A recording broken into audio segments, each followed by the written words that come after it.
মটর ডাল কত করে কেজি?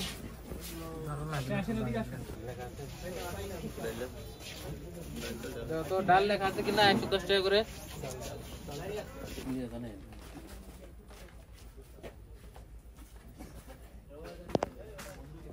এত কিছু আইটেম এক জায়গায় রাখে। রসুন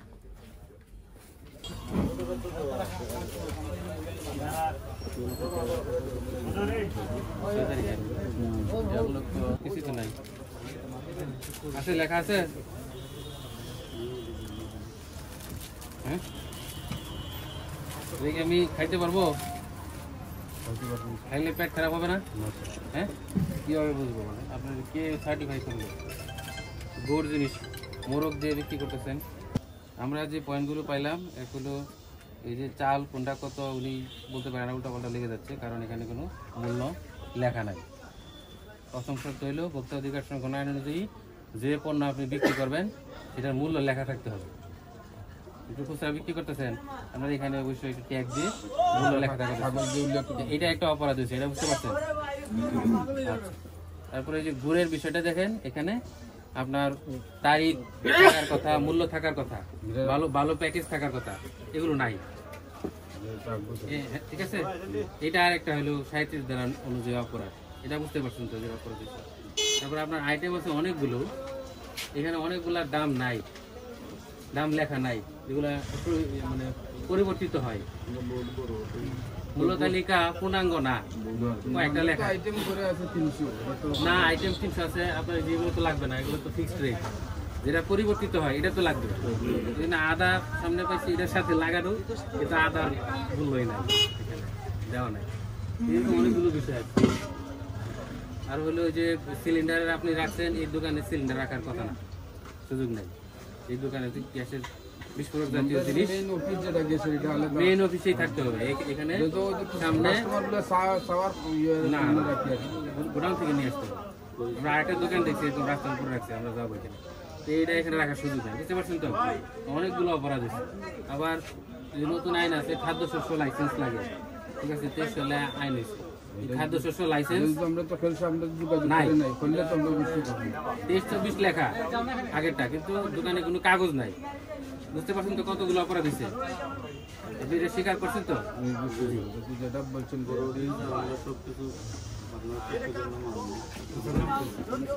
বিভিন্ন বিষয়ে যেগুলো আইনের ত্রুটি আছে আপনাদেরকে বললাম, স্বীকার করলেন যে এই সমস্যাগুলো আছে, সমাধান করলেন, আপনার যে দোষটা এটা স্বীকার করলেন, সাক্ষীরা সাক্ষী দিল। আমরা অনেকগুলো ফল্ট পেয়েছি, যেহেতু প্রথম দিন আসছি আপনাদের আমরা একটা দুইটা বিষয় ই করবো, বাকিগুলো আমরা সুযোগ দিব। বিশেষ করে এই যে গুড়ের যে বিষয়টা, এটা মানুষ খাবে, এখানে যদি তারিখ উৎপাদন মেয়াদ এগুলো না থাকে, যেহেতু আপনারা এইভাবে আনেন নাই, বোঝা যাচ্ছে এইভাবে বিক্রি করেন, এখানে একজন লোক আসলে একটা নিয়ে নেবে, কোনো কিছু লেখা নেই, মারাত্মক অপরাধ। আর অন্যান্য বিষয়ে মূল্য তালিকা অনেকগুলো বিষয়ের নাই। আমরা এই যে ভোক্তা অধিকার আইনের 37 ধারায়, অর্থাৎ যে মুরকের মধ্যে যদি আপনার, যেহেতু আপনাদের ফ্যাক্টরি আছে, নাম, প্রোডাক্টের নাম, কবে উৎপাদন, মেয়াদ শেষ কবে, কীভাবে তৈরি করছেন, মূল্য কত, এগুলো থাকে না। আমরা এই ভোক্তা অধিকার সংরক্ষণ আইন 2009-এর 37 ধারায় আপনাকে অভিযুক্ত করছি, এবং এই যে সমস্যাগুলো রয়েছে এগুলোর জন্য আপনাকে আমরা 10,000 টাকা জরিমানা প্রদান করছি।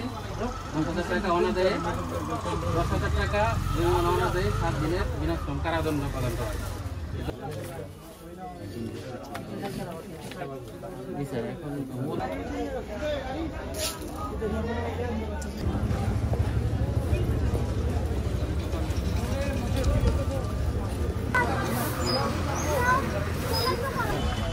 ভালো তো আপনি জানেন না কেন? আমি তো বই দেখছি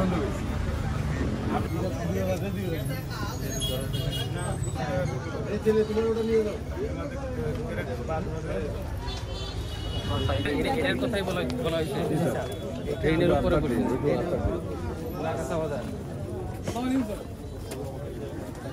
খেজুরের রস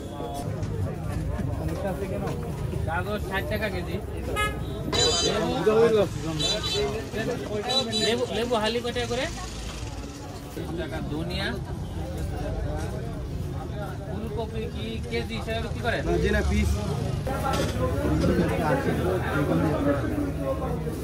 এখানে এসে যে বিষয়টা দেখলাম, দেখি আপনি পিছনে লাগেন তো, যে আপনি যে দামে জিনিসপত্র ক্রয় করছেন তার সাথে অনেক বেশি দামে আপনি বিক্রি করতেছেন।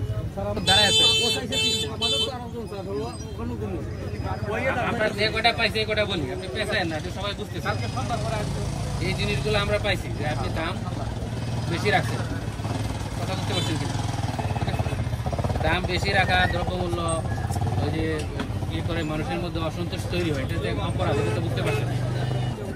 এই যে আপনি অপরাধটা করলেন এবং এটা স্বীকার করলেন, এর জন্য আপনাকে ভোক্তা অধিকার সংরক্ষণ আইনের 40 ধারা, নির্ধারিত মূল্য যে সেটার থেকে আপনি অনেক বেশি মূল্যে বিক্রি করছেন, 40 ধারা যে ওনার দ্রব্যমূল্য বেশি রাখার জন্য, ঠিক আছে, আপনাকে প্রাথমিক সতর্কতা স্বরূপ 1000 টাকা জরিমানা করা হবে। ওনাদের একদিনের বিনাশন করা হবে। অনেক বেশি জরিমানা আছে, 50,000 টাকা পর্যন্ত। এটা আপনাকে সতর্কতার জন্য মাত্র 1000 টাকা জরিমানা করলাম। আপনি এই ধরনের অপরাধ করবেন না, ঠিক আছে? ওই যে 3 টাকা 5 টাকা যেটা, সেই অনুযায়ী দাম দিবেন, অনেক বেশি দিবেন না। এটা তাকে বলা আছে, যদি সে না দেয় আরেকদিন এসে আপনাকে বলবো, আপনি যদি না দিতে পারেন, বলেন সে দেয় নাই, তখন আমরা তাকে জরিমানা করব, ঠিক আছে? এটা আমরা কিন্তু উভয়ই কথা বলছি এখন। ওকে।